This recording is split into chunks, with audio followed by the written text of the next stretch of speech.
एक बार फिर आपको देश की राजधानी दिल्ली में जो मॉक ड्रिल इस समय हो रही है सिविल डिफेंस की, उसके तरफ लिए चलते हैं। कर्नल साहब, आप कुछ कहना चाह रहे हैं इन तस्वीरों को देखकर? नहीं, बिल्कुल ये जो तैयारी है बहुत आवश्यक है, और इससे जो सरकार का एक और नज़रिया ये था कि इसमें पॉपुलेशन भी अपने आप को इस बड़ी जंग में सम्मिलित समझे, उनका भी साथ हमें मिले। और वैसे भी प्रिवेंशन के तौर पे बहुत ज़रूरी है कि हम इस तरह की ड्रिल कराएं। ये तो हर एक इमरजेंसी सिचुएशन में काम आती है, चाहे वो अर्थक्वेक हो या और कोई भी आपदा जब आती है, तो ऐसी ड्रिल करने से आदत में बना रहता है और सभी को इससे फ़ायदा ही मिलता है। परंतु अभी जो सिचुएशन अभी क्या स्थिर नहीं हुई है, और इसलिए हमें अपना ये फोकस बना के रखना होगा, अपने दुश्मन पर पूरी आंख लगाकर पूरा सर्वेलेंस एंड एवरीथिंग जारी रखना होगा।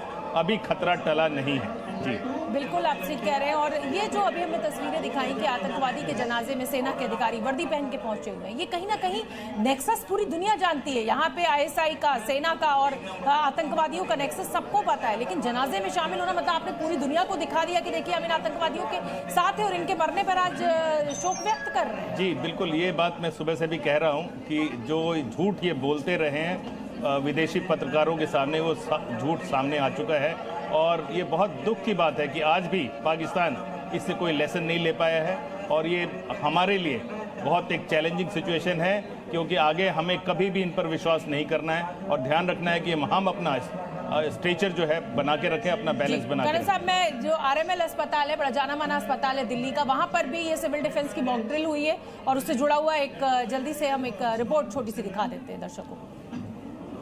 जिस तरीके से भारत ने अपना रुख दिखाया है, और आज 4 बजे के करीब देश के तमाम बड़े प्रतिष्ठान, चाहे अस्पताल हो या फिर बड़ी इमारतें, वहां पर आज मॉक ड्रिल किया जा रहा है। ये तस्वीरें दिल्ली के सबसे बड़े अस्पताल आरएमएल की है, जहां पर मॉक ड्रिल किया गया है। तमाम जो सिविक एजेंसियां हैं यहां पर मौजूद हैं, वो इसलिए कि भारत सरकार चाहती है कि अगर कभी ऐसा सिचुएशन आए तो देखा जाए कि कैसे यहाँ पर जो रिस्पॉन्स टाइम होता है, चाहे अस्पताल हो या तमाम दूसरे एजेंसियों को, वो चेक किया जा रहा है। और यहाँ पर उसी तर्ज पर यहाँ पर देखिए किस तरीके से रिस्पॉन्ड टाइम को चेक किया जाता है कि अगर किसी परिस्थितियां अगर आती है तो रिस्पॉन्स टाइम क्या होगा हमारी एजेंसियों का, हमारे जो डॉक्टर्स हैं जो अस्पताल में, उनके रिस्पॉन्स टाइम यहाँ पर चेक किया जा रहा है। दूसरी तरफ यहाँ